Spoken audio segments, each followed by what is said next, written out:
Hello guys, welcome to my खिम blog में स्वागत छ। भिडियो हेरेर लाइक कमेन्ट शेयर सब्सक्राइब गरिदिनु होला। हेर्न सक्नुहुन्छ यो चाहिँ काउली हो।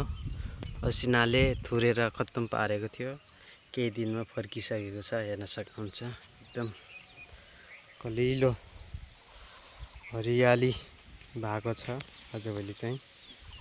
हेर्न सक्नुहुन्छ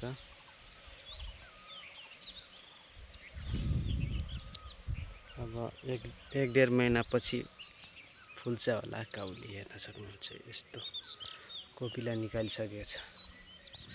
यसरी कोपिला हेर्न सक्नुहुन्छ कोपिला यसरी निकालेको छ। हेर्न सक्नुहुन्छ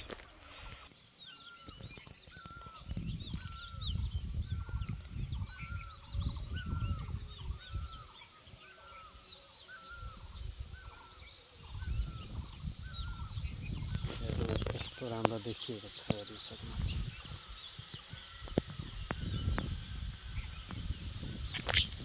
यो चाहिँ माधुरी काउली हो।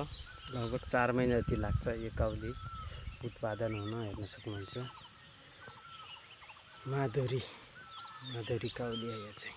हेर्न सक्नुहुन्छ हेर्न यो तल्लो गरामा पनि छ काउली।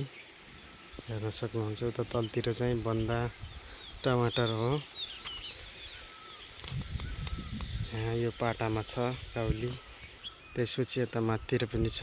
हेर्न सक्नुहुन्छ